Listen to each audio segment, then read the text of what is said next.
Spider-Man 2 is going to be releasing soon on the PS5, so here's everything you need to know about the game. One detail that's being shared around is, like most PS5 games, the sequel will have multiple graphics options, 30 FPS, 40 FPS, or 60 FPS. Obviously, these configurations will all offer various levels of visual quality and resolution, but one consistent theme between them is that they'll all have ray tracing. That means we'll have 60 FPS with ray tracing, which is something magnificent. Director of Core Technology, Mike Fitzgerald, explained, "For this game, we're really able to deliver ray tracing as a baseline performance mode. There's no mode of this game that has the ray tracing turned off, no need for it.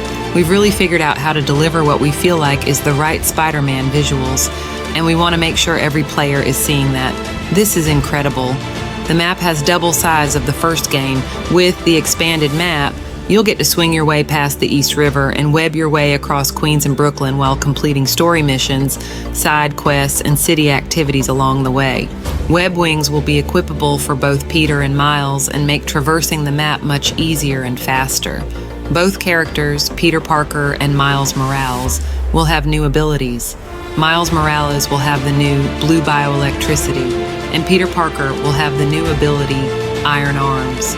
The game will also feature multiple villains: Venom, Kraven, confirmed to be the main antagonists of the story, but villains such as Lizard, Taskmaster, and Wraith. They are confirmed to be part of the game's story.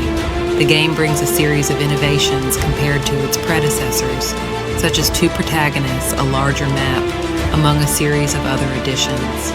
However, something will remain virtually the same, and that is its duration, which will be between 20-25 hours. Ryan Smith, senior game director at Insomniac Games, added that with the sequel, Insomniac's goal is not to offer a broader experience with more content, but to improve the quality of the content offered, infusing everything with as much narrative detail as possible. "We don't want this to be an 80 to 100 hour game. That's not what we want to do," he said. "We want to tell incredible stories the best we can. We want to make every mission truly memorable. That's our goal instead of being super broad." One of the highlights of Marvel's Spider-Man 2 from Insomniac Games is the arrival of the Symbiote suit, something that will have a strong impact on the narrative with the inevitable entry of Venom into the scene, as well as on the visual dynamism of gameplay that shows a suit capable of stretching. The symbiote suit in Spider-Man 2 required the creation of new technologies. Mike Fitzgerald from Insomniac Games mentioned, "In fact, we spent a lot of time on the symbiote's aesthetics because we didn't know, and this applies to Venom as well. If it was too liquid, the character would look weak and viscous. If it was too hard, it would look like an octopus. We had to think about what would be the appropriate look, something we didn't know. We spent a lot of time trying to figure out its appearance in terms of materials, lighting, and rendering." You'll also get to switch between playing as Peter Parker and Miles Morales near instantly, with both characters having different side stories and quests.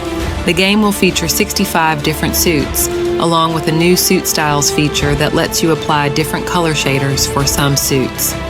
Marvel's Spider-Man 2 is Insomniac Games at its absolute peak. It's shaping up to be its best game to date. If you enjoyed the video, please subscribe to the channel and click the bell icon to be notified whenever we upload a new video.